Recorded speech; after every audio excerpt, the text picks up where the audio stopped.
मैं रुखसार हसन, मैं गुलजार अहमद, मैं असद याकूब। आप देख रहे हैं GM 30 रिएक्शन यूट्यूब चैनल। आपका हमारे इस चैनल पर वेलकम। अगर आपको कंटेंट अच्छा लगे तो चैनल को ज़्यादा से ज़्यादा लाइक शेयर सब्सक्राइब करते हैं। तो चलते हैं आज की वीडियो में।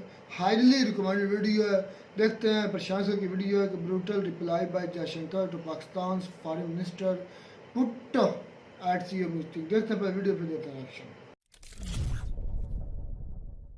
नमस्कार and welcome you all to world affairs. मैं हूं प्रशांत धवन। नाउ इस वीडियो में हम डिस्कस करेंगे कि किस तरीके से एससीओ समिट में पाकिस्तान ने बिना वजह कश्मीर का मुद्दा उठाया और इंडिया ने ऐसा जवाब दिया है। मुझे उम्मीद थी नहीं कि डॉक्टर एस जयशंकर इतना अग्रेसिवली पाकिस्तान के बारे में बोलेंगे इस समिट में। मैंने आज से पहले कभी भी ऐसा अग्रेशन एक विदेश मंत्री की तरफ से देखा नहीं। मैं आज सुबह सुबह ना ये फुटेज देख रहा था। अब ये फुटेज में आप देखोगे जो रशियन गवर्नमेंट के ऑफिशियल हैं ये यूक्रेन के ऑफिशियल से यूक्रेन का झंडा छीन लेंगे, क्योंकि ये एक मल्टीलैटरल मीटिंग में आए थे। यहाँ पर पॉलिटिक्स करने की जरूरत थी नहीं, मगर यूक्रेन ने एंटी रशिया पॉलिटिक्स करनी स्टार्ट कर दी। रशिया के आदमी ने झंडा खींचा और फिर पीछे से यूक्रेन का ऑफिशियल आया और ये अब ऑनेस्टली ना मैं सुबह ये वीडियो देखकर काफ़ी चिंतित था कि दुनिया कहाँ जा रही है वगैरह, मगर ऑनेस्टली अब जिस तरीके से डॉक्टर एस जयशंकर ने जवाब दिया पाकिस्तान को, मैं यहाँ पर ये कहूँगा ये दोनों बच्चे हैं। यहाँ पर ये हाथापाई करना, धक्के देना, मुक्के मारना ये बच्चे करते हैं, क्योंकि जो डैमेज आप शब्दों से कर सकते हो ना, मुक्को लातों से वैसा डैमेज हो नहीं सकता। और इंडिया को देखिए एक प्रॉपर रिप्लाई देना ही था पाकिस्तान को, क्योंकि देखिए इंडिया आज के समय एससीओ समिट होस्ट कर रहा है। इंडिया 2023 का होस्ट है, पाकिस्तान के विदेश मंत्री इसलिए भारत में आए। एससीओ पर बात होनी थी, एससीओ के जो एजेंडा है इस पर बात होनी थी, मगर पाकिस्तान में इसी साल मोस्ट प्रोबेबली जनरल इलेक्शन भी होने हैं, क्योंकि इनके संविधान के हिसाब से तो एटलीस्ट लिखा हुआ है कि एक सर्टन टाइम फ्रेम में इलेक्शन होने चाहिए। तो बाय डिफॉल्ट 14 अक्टूबर 2023 में इलेक्शन होने चाहिए। हालांकि पाकिस्तान के रक्षा मंत्री ने यह कहा है कि इनके देश के पास इतना पैसा ही नहीं है कि ये लोग इलेक्शन करवा पाए, मगर फिर भी लोग मान के चल रहे हैं कि इलेक्शन सीजन पाकिस्तान में पास में ही है।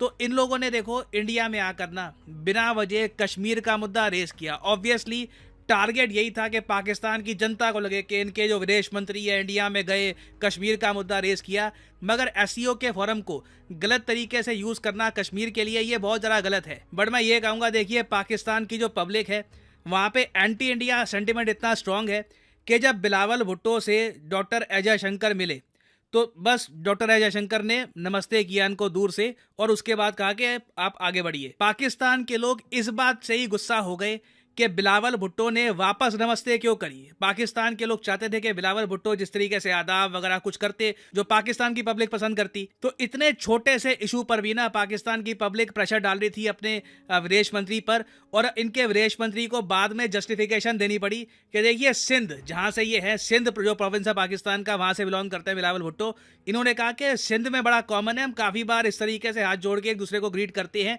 तो इट इज़ वेरी कॉमन। और फिर ये जस्टिफिकेशन देने के बाद ना पाकिस्तान के विदेश मंत्री ने बिना वजह कश्मीर का इशू रेस कर दिया इंडिया में। ये कहा कि जो इंडिया का निर्णय है आर्टिकल 370 हटाने का, इसकी वजह से दोनों कंट्रीज़ के रिलेशंस खराब हुए हैं, और जब तक आर्टिकल 370 वापस रीइंस्टेट नहीं होता इंडिया पाकिस्तान के रिलेशंस वापस नॉर्मल नहीं होने वाले। ये इन्होंने कहा है कि हम इंडिया के साथ बायलैटरली एंगेज ही नहीं करेंगे जब तक आर्टिकल 370 वापस नहीं आता। 2019 में ये हटा था, 2023 में अभी हम हैं, 4 साल होने को हैं इसको, अभी भी पाकिस्तान इस इशू पर अटका हुआ है। और इसके अलावा इन्होंने यहाँ पर यह भी कहा कि देखो बाकी इश्यूज अपनी जगह है, क्रिकेट चलते रहना चाहिए, क्रिकेट में कोई रुकावट नहीं आनी चाहिए, क्योंकि अब पाकिस्तान को ये भी एक आइडिया लग गया है कि हो सकता है, एक पॉसिबिलिटी है कि India all together Asia cup cancel कर दे और एक 5 कंट्रीज का टूर्नामेंट बना दे जहां पर पाकिस्तान हो ही ना, क्योंकि एशिया कप कौन सा देश होस्ट करेगा, इंडिया की टीम पाकिस्तान जाएगी नहीं जाएगी, उसको लेकर काफी आज का समय डिस्प्यूट चल रहा है। फिर इस सब के अलावा देखिए पाकिस्तान की तरफ से यह भी इशू रेस किया गया कि जो G20 समिट भारत होस्ट करेगा ना, उसकी कुछ मीटिंग्स श्रीनगर में, जम्मू कश्मीर में क्यों होस्ट की जा रही है, इस बात को लेकर ही पाकिस्तान गुस्सा था। तो इवेंचुअली देखिए डॉक्टर एस जयशंकर को जवाब देना ही था और इन्होंने इस तरीके से जवाब देने की शुरुआत करी। Say this, as a foreign minister of an SCO member state, Mr. Bhutto Zardari was treated accordingly. As a promoter justifier, and I'm sorry to say, spokesperson of a terrorism industry, which is the mainstay of Pakistan. His positions were called out and they were countered, including at the SCO meeting itself. तो यहाँ पे आपने सुना doctor S Jaishankar ने ये कहा कि Pakistan SCO का मेंबर है तो उसके हिसाब से हमने उनका वेलकम किया, मगर पाकिस्तान की जो मेन इंडस्ट्री है आतंकवाद और उसके जो स्पोक्समैन बने हुए हैं पाकिस्तान के विदेश मंत्री, पाकिस्तान की टेरर इंडस्ट्री के बहुत ज़्यादा कड़े शब्द हैं। मतलब ऑलमोस्ट आप कह लीजिए पाकिस्तान के विदेश मंत्री रिग्रेट कर रहे होंगे कि क्यों इन्होंने कश्मीर का इशू रेज भी किया। आपका दूसरा जो था वो G20 के बारे में था। Now, you know, I don't think there is a G20 issue to debate with anybody. Certainly not with a country which is nothing to do with the G20. I mean, Jammu and Kashmir was, is, will always be a part of India. And the G20 meetings are held in all the Indian states and union territories, so it is completely natural that it is held there. तो G20 के बारे में भी यहाँ पर जवाब दे दिया कि क्या पाकिस्तान G20 का मेंबर है? नहीं है ना।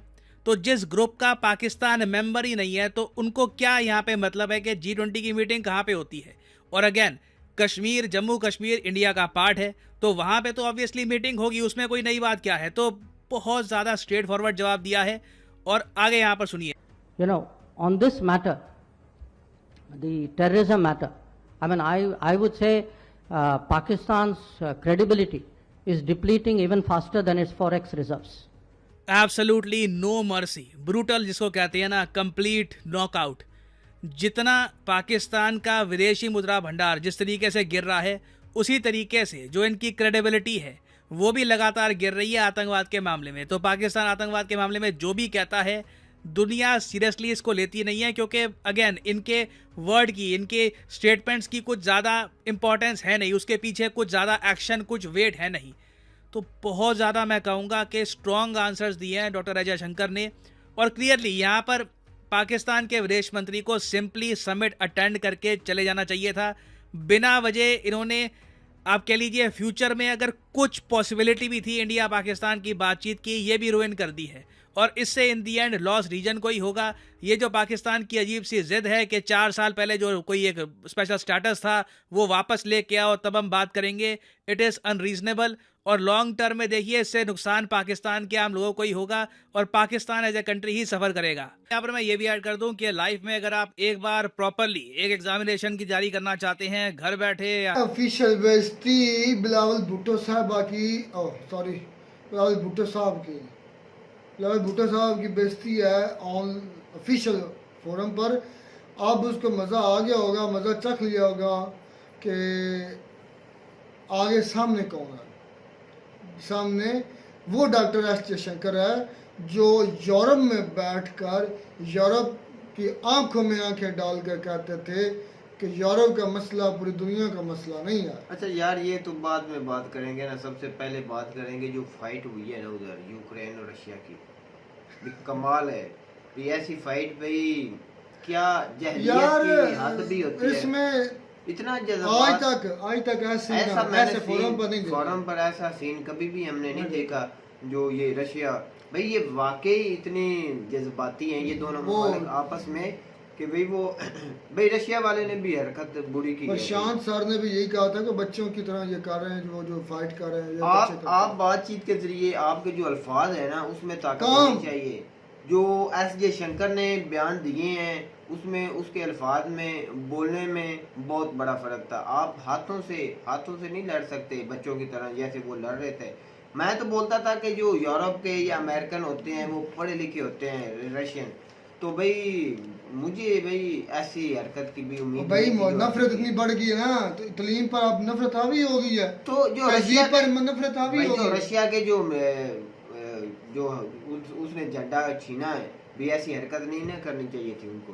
उनके जो मुल्क है उसको, वो मुल्क को रिप्रेजेंट कर रहे थे यूक्रेन को, उससे उसने बोला है कि आप इस मुल्क के झंडे। भाई हर एक को अपना पॉइंट ऑफ देने का हक है, हर एक को अपनी बात करने का हक है, उसकी बात सुनी जाए, मानी जाए या ना मानी, जिस पर अमल किया जाए ना किया जाए। नहीं, रशिया ने बोला है कि आप इस फोरम में आ ही नहीं सकते, आपका कुछ भी नहीं था यार। वो इंटरनेशनल फोरम था, वो मैं वही बात कर रहा हूँ कि वो इंटरनेशनल फोरम से भगाना चाहते थे ना, इसलिए वो झंडा छीना यूक्रेन का। वो रशियन असल उसको अल्लाह का कंट्री में रखे हुए मानते ही नहीं, मानते ही नहीं है, इसलिए उन्होंने झंडा वो छीना। ये कहते हैं क्योंकि अब रिसेंटली चाइना के वो वजीर खारजा किसका बयान भी आया था कि हम जो ये स्टेट्स हैं इनको मानते नहीं, जो रशिया से अलहदा हुई हैं इनको हम अलहदा मानते नहीं, ये तो अभी भी रशिया का हिस्सा ही है। अच्छा, जो बिलावल भुट्टो जरदारी की ये बेइज्जती हुई है ना, तो उसके बाद हम कल की हमने वीडियो की थी कि भाई अभी तो कोई बात नहीं कि ये क्लिप पर ये इसका मुतासर नहीं हो सकते कि कश्मीर का इशू ये उठाएंगे, और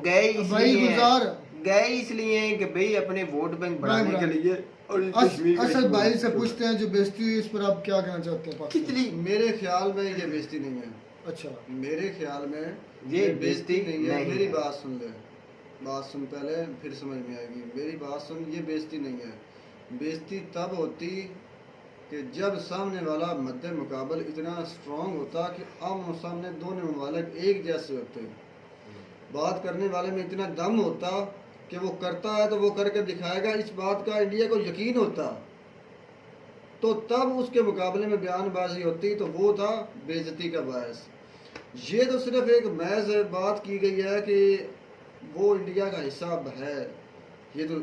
और एक बात सामने आई कि अब आप उखाड़ लें जो उखेड़ना, सीधी सी बात ये है कि वो अब इंडिया का हिस्सा है और हम वहाँ पर अपना G20 सेगमेंट करेंगे।